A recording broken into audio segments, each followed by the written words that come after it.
Hello everyone, I've been away for a while, but I'm glad to be back. Among other things, recently I've been spending quite a lot of time out in the open air, growing vegetables, enjoying the spring weather, and not believing in God, but not necessarily in that order. Now, some people will look at the variety and abundance of nature and see proof of God's existence. Well, I've had a good look recently and I've seen plenty of proof of nature's variety and abundance, but I haven't seen God anywhere, and that doesn't really surprise me because I don't think that the violent maniac of the Old Testament would be capable of creating a single radish, let alone an entire world. For one thing, a God who's afraid of new ideas is certainly no creator. But also his eagerness to be worshipped tells us that this is an extremely shallow individual, which is a little worrying, as we are supposed to be created in his image. And his quickness to violence shows that he's also profoundly stupid. Again, uncomfortably close to home. Indeed, this God is so limited in scope and so aggressively unsubtle, both in word and deed, that you could be forgiven for mistaking him for some kind of primitive, desert-dwelling, tribal human being, and concluding, as I have, that we are not his children at all, but in fact, he's our child, and he's a very, very bad boy.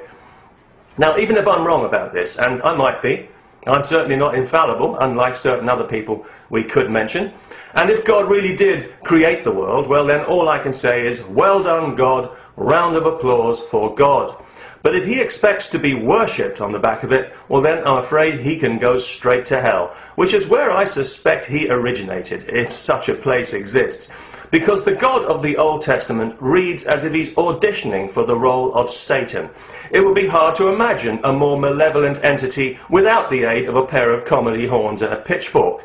Just look at his track record. He comes out of the desert a few thousand years ago, killing and smiting with righteous abandon, spawns 3 religions that absolutely loathe each other, supplies us with scriptures that set us at each other's throats like dogs over trifles, dividing us into us and them, into believers and infidels, ensuring that every one of us will be born with millions of instant enemies.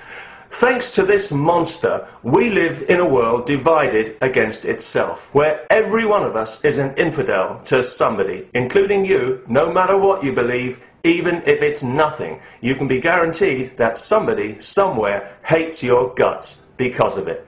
Welcome to planet Earth, the center of the universe. Enjoy your stay. Although, apparently not enjoying it will get you into heaven that little bit quicker. Now, given this humiliating and, let's be frank, embarrassing situation that we find ourselves in, where, thanks to this ludicrous God, the whole world seems to be in an ever-decreasing orbit around the black hole of the Middle East, from which not even light can escape. Oh, you've noticed that as well?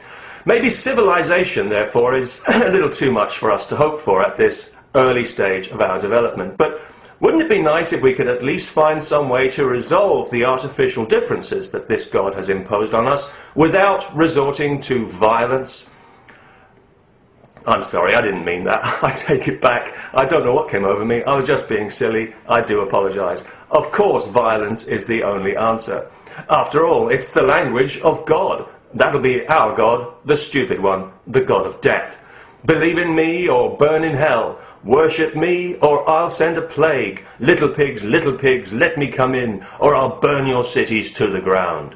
And if it's God's language, and if we're created in his image, which presumably means he's also a gullible, superstitious fool, but that's another subject, well then it's bound to be our language as well. And in truth, it's just about the only language we know how to speak to each other when push comes to shove, because everybody knows that the threat of violence is behind all diplomacy, no matter how warm the handshake or how charming the smile. In fact, without it, we'd barely be able to relate to each other for the perfectly understandable reason that we're too primitive and stupid. Obviously, I don't claim to speak for everyone, just the people on this particular planet. How stupid are we? Well, look at us. We're a naturally curious race of beings. If we weren't, we wouldn't be here. The quest for knowledge is what's driven us forward from day one. Yet we subscribe in our millions to these anaerobic belief systems that purposely limit knowledge, discourage curiosity, and sanctify ignorance. Why do we do this to ourselves? What are we afraid of? Is it being alone in a cold and empty universe? Is that it? So we'd rather be subject to a cruel and stupid fascist God than to no God at all, and to cringe under the phony threat of eternal damnation like a bunch of cowardly muppets. We'd rather drag ourselves through history, inch by tortuous bloody inch, because we've got this dead weight attached to us, this useless lump of fossilized thought that we call religion, this psychological ball and chain that we just can't seem to cut loose, because this God of ours, he may be stupid, he may be as dumb as a sack of walnut shells, but he can only reflect the intelligence that created him. The poor sod. It's 2,000 years now since Jesus lived. If he lived. Let's assume he did, just to annoy a few atheists. But don't tell anybody I said that, or I'll be in all kinds of trouble. And Jesus may have been a good guy in many ways, but he was no saint. He had his dark side. It wasn't all loaves and fishes and lilies of the field, was it? He's the one who came up with the idea of eternal damnation in the first place, not God, surprisingly. No, there's nothing in the Old Testament about anybody simmering in the lake of fire. That was Jesus' idea. Now, maybe God was just so busy killing and maiming people there and then that it completely slipped his mind, and you could certainly understand that because he was very busy after all. But you have to wonder why Jesus would take up the slack when he seemed to be doing so nicely with his miracles and his parables and his message of sweetness and light. Why would he feel the need to introduce coercion and threats?